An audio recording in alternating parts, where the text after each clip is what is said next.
What now? So what's life like after Excel VBA? Well, in this video, I'm showing you the two tools I'm using instead of Excel VBA. And yes, we do need two different tools to get the power of Excel VBA. The first tool we're looking at is Power Automate. So let's get into the spreadsheet or just into the laptop today. So we're working in the cloud. Yes, Power Automate allows us to get the power of VBA automation in the cloud with a few drawbacks, as we're going to see. So these files are online, they're in the cloud. We want to transfer the January data file into the year data file exactly as we did in the previous video about Power Query. Yes, we've done it with Power Query, we're doing it with Power Automate and OfficeScript today. The next video, we're going to do it with VBA, and you can choose which is best. Yes, this is your Excel automation trilogy.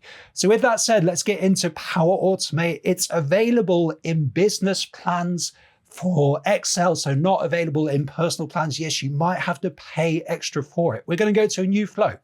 Instant Cloud Flow. Manually trigger a flow is the option we want. We're going to click create, and then we have our flow here. A flow consists of actions. So what's the first action? Well, we need to point Power Automate to our January data, load the data into Power Automate's memory so we can do something useful with it. List rows present in a table is the action that allows us to do that. So I've just selected it. Now, when you're working in Power Automate, you tend to spend a lot of time locating files via these boxes. It's a little bit annoying, but we have to go ahead and do it. The name of the Excel file is Jan data, and then the table, as usual, benefiting from properly tabulated data. I know the name of the table is table Jan. So this is the first step. We can go ahead, click save, and we can see that Power Automate is happy with what we've done so far. But we need to do more. We need to get that data now into our year table in the other file. So how to do that? Well, the add rows to a table action should help us with this. So add row to a table. Once again, it's a little bit onerous, but we have to go through the process of locating our file. These files are available for you to download and upload to your OneDrive and do exactly the same thing. So the file we want now is the year data file right here. And then we've got a table in the year data file, which should pop up now, which is table year. So we need to do a little more with this second action. We need to go down to advanced parameters at the bottom. So what's this all about? Well, all of the columns from the Jan data file, they are now available from the year data file. They are now available as parameters, and Power Automate is saying, what do you want me to put into each column in this table? So let's click on date. Let's click on this lightning button. And then if we go to list rows present in a table, our previous action, see more, it's going to bring up the columns from the Jan data table, and I can just map them across. Now you could do this however you wanted to for your task. I want the same data going into each column. I'm just going to do date, dog, and owner. So that should bring in 3 pieces of data. Going to go ahead, click save. Hopefully Power Automate is happy with that and is recommending that we test it. Let's go ahead and test this. To do that, you click test, test manually. Test at the bottom, you might have to sign in to any apps that you're using. At this point, I'm all signed in, so all good. We can now go run flow, go across to the year data file. And if everything's working, we can see our data appearing in the file now. So a small punch the air moment for us in Power Automate land. That's pretty cool. But just take a second to note, how long is it taking for this data to come in? It takes a while. It takes 2 to 3 seconds per row using this action in Power Automate. That's not going to be practical for large data sets. So what now?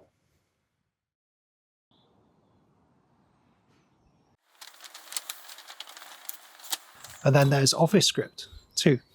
So to do a more powerful data transfer, we need to use OfficeScript. Now, if you've never used OfficeScript before, I've put a link to our popular beginner video in the video description below. It includes a cheat sheet I wish I had when I was starting OfficeScript. With that said, let's get back into the file. We want to put one Office script in the origin file, one in the destination file, and then later we're going to make the magic happen. So in the Jan data file, we're going to go to automate, which is where Office script lives, and new script and create in code editor. So this is what happens in Office script. We're given this kind of generic code. We can just go ahead and delete that, being careful to retain those curly brackets at the start and at the beginning. So let's go ahead. I'm going to say let target table equals workbook.getTable, and then the name of the table, which I believe is table Jan. We can go ahead and check that in just a second. So let's click on the table, table design, and table Jan there. So we've pointed Power Automate to the table. Now we need to get the data out of the table. How to do that? So I'm going to say let Jan data being the variable name. Yes, with Office scripts, we can declare the variable and put a value in it in a single command.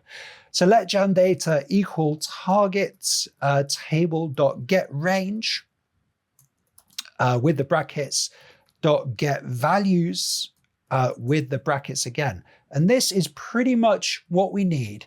I'm going to go ahead and name the script. So let's call it get dog data. And we're going to go ahead and check the logs, which we always have to do in Office scripts. We've got 5 problems here. So not a good start. So get range does not exist. So is this just a capitalization thing? Let's put the capital in there. Does that help? Get table. Okay, this doesn't look right here. Syntax problem. Okay, and this is a good thing about Office scripts. You get one thing right and all of those problems just evaporate. So that was quite nice. So a couple more commands here to help us. So console log, and then we're going to open the bracket and we're going to say Jan data. So this is like the good old message box in Excel VBA. It externalizes the values in the variable, allows us to understand what's going on. And then finally, and critically, this command return. So this is going to return the data to Power Automate. We do need the curly brackets here, and then Jan data as our variable name. So we're going to save the script. We're going to go ahead and check the logs. How is the script looking?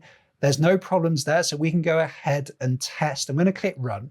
And because we've used console log here, we can see at the bottom the outputs that we're getting here. So we've got an array of arrays, which is what we wanted. So in the first array, we've got the headers. These are the column headers in the table. And then the subsequent arrays, well, each array represents a row in the table. So this is how it's working. So this is our first Office script. It's going to kind of get the data and send the data. We need another Office script. I've got one in the year data file. It's called receive dog data. Now this script I've put, it's available. I've put it in the video description below, and this is going to help us get the data into the year data file. So we've got 2 Office scripts, but we need to bring them together. So what now?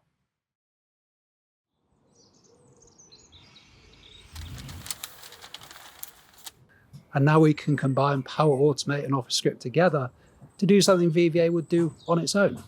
So how can we now bind everything together, make the magic happen, get this data transferred? Yes, we're going to build another Power Automate flow to do that, but not before we've done one important job. We have to associate the Office script with the workbook to make sure Power Automate can see it easily. To do that, just click here and click Add in Workbook. You're going to get a button here that we don't really need, but we'll be able to see that this script is now associated with the workbook. So with that done with both scripts, we can then go back into Power Automate, and we're going to go ahead and create a new flow. An instant cloud flow again is going to do the job today. We want to manually trigger this flow, and here is our new flow. So first action, we need something to do with Office script. So if you type in Office script here, we should be able to see the run script action. And now we need to go through the usual stuff of selecting our file. So first it's our origin file, which is the Jan data file. So I can go ahead, locate it here. and then Jan data, and then Power Automate is asking for the script that we want to run. We want to run the get dog data script, benefiting again from an informatively named script. So if I click save, I always want to check Power Automate is happy so far and the flow is ready to go. So Power Automate's happy and we've got the data into Power Automate's memory. Now we need to get it out of Power Automate's memory and into the year data spreadsheet. This is where we want to get it to, of course. So how to do that? Well, it's the same action again. So if you go ahead, type in script, run script, and then for the final time today, we have to go ahead and locate our file, OneDrive. This time, of course, it's our destination file. So year data, and then we're going to select the script, and I know the name of the script is receive dog data, but just look out for what happens now if we select receive dog data, and crucially, Power Automate is asking for something more, script parameters, data to add. So what's data to add? Well, you might have spotted at the top of the script that receives the dog data, we've got this extra parameter here. So what's that? So we need some data to go into this Office script to make the magic happen and just to make the Office script run. Now we can do that kind of manually if we run the script. Excel is going to ask for the script in this way, but we don't need to do that because Power Automate is going to do that for us as long as we know the name of the variable from our routine, our first Office script. So let's go ahead, and the name of the variable is Jan data. So that variable is getting into Power Automate. We just need to point Power Automate to it. How to do that? Go to the formula symbol here, dynamic content, and run script is the previous action that we just set up. So body result, and there it is. This is the key. And it took me ages to work this out. But Jan data is our variable name. We click on it and then go to add, and we can see something has appeared in this box. Then we go to save here. So we should be ready. Is Power Automate happy? Yes, it is. So let's go to test. We're going to test manually. Test at the bottom. We're all signed in. All good to go. We can now run the flow and then go to the year data file. Let's see how long it takes for this data to get in. If it gets in at all, of course, we might have to do some debugging, Power Automate, and there's our data. So what, 5 or 10 seconds to get in? And you might say, Chris, that's not much faster than what we did at the beginning using the other actions. Well, yes, but we've only got 10 rows. It could be 100. I've found this can work well for 500 or more rows in Power Automate. So this is it, guys. This is the brave new world combining together Power Automate and Office script to do the job of VBA. Let me know what you think in the comments.